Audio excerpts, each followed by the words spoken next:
All right, let's do a chord melody for Body and Soul. Great tune.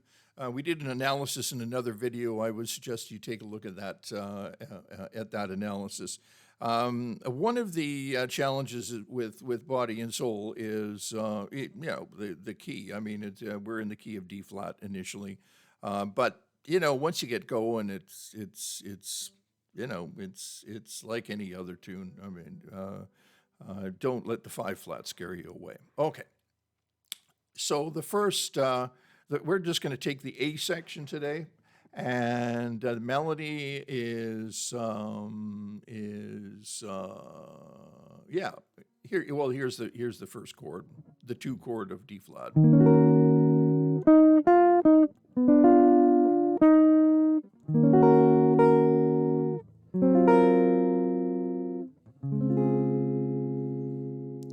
Okay, now let's just take a look at what that's about.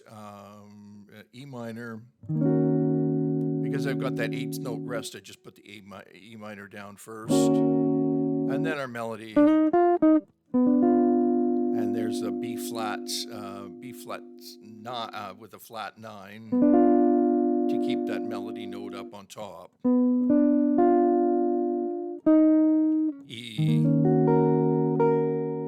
right, and then the 2-5, and I want that melody up on top again with the A flat 7, so I have to make it a 9 to get that melody note, and then the 1 chord, and then to the 4-7 chord. Okay, let's take it one more time.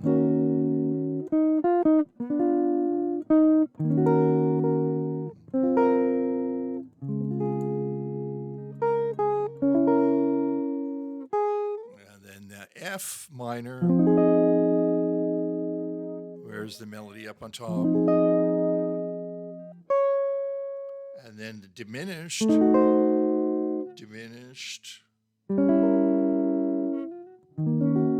back to the E minor. So I have two diminished that are sort of moving in parallel. Okay, let's take it from the top.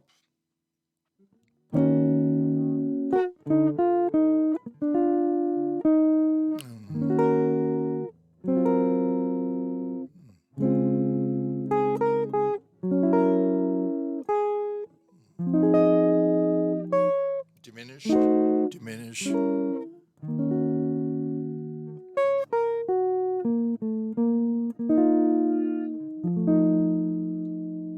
Let's take that little section right there. We're back to the 6th fret, and there's my melody. And then I don't have a flat 5 in this as it's indicated there, because if I put a flat 5 in it, I'd have to put the G flat against the F, and it's just a little too much. And then the F7's right underneath my fingers here. Right, so there's the F, there's the C minor, with that C minor 11 basically, and then with the F7, and then I just use this little double stop here to imply a B flat minor 7.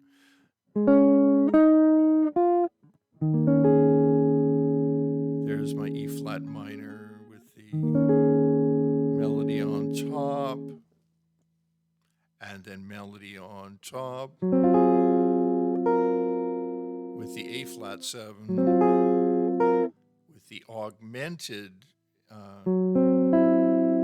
A7 augmented. I have to augment it because the melody is an augmented. And then the D6.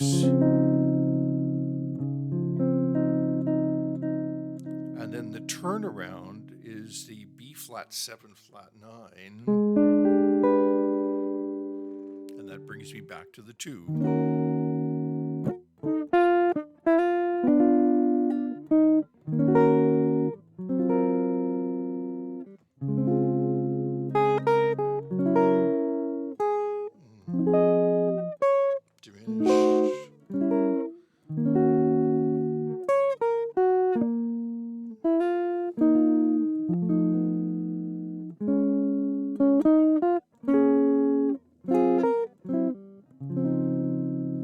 Okay, so that's the A section, right?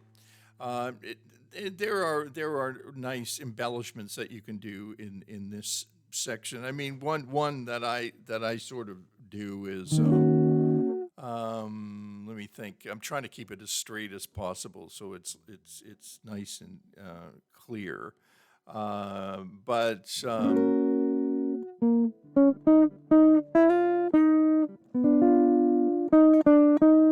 there's a little embellishment, right? It's just a chromatic lower neighboring tone.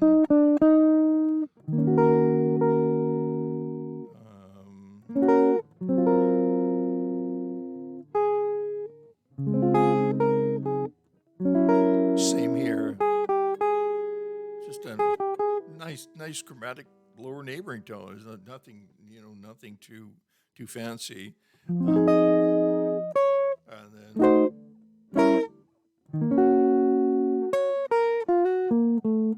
I did it again. And then this is right underneath your fingers. And you can make this chord bigger if you want.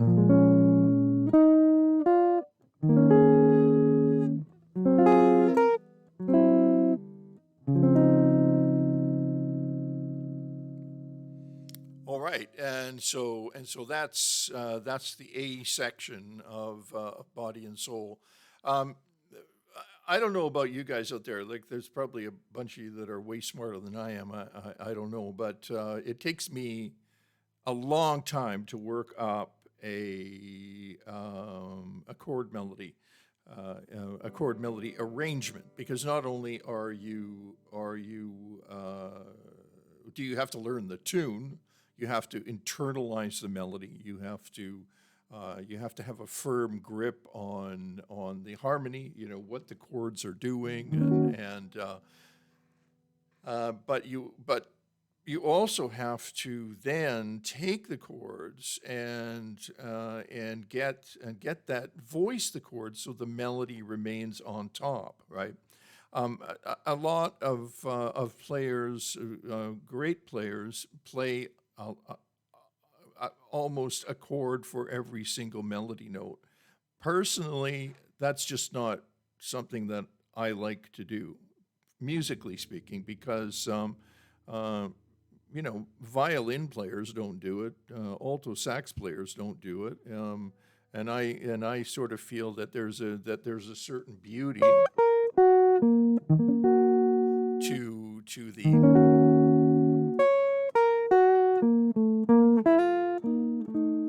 to the single note lines, right? That you can caress a little bit and make them bring them to life. If I find that if I'm constantly blocking chords, I can't sing. It's difficult to sing, and so yeah, it's just what that's just my thing. I like to leave some room for single note lines as well. Great players do not leave. Many great players do not leave so much room for single note lines. Like George Van Epps would be one that comes to mind. You've got to check George out. I mean, these guys, yeah, he's really something. He plays more chords in 8 bars than I know. But anyway, so okay, that was the first 8 measures of Body and Soul. Take some time. I hope you've got a guitar in your lap when we're doing this, right? Because that would be the the most effective learning method. And this is about learning. This is not about me playing songs. It's about you learning how to conceptualize stylistic approaches to the instrument. Okay, and I hope that I'm going to do a half decent job of that. All right, yeah, comment would be good, and make sure that you like and subscribe if this is meaningful to you, because I don't want to do 10,000 videos before like YouTube likes me.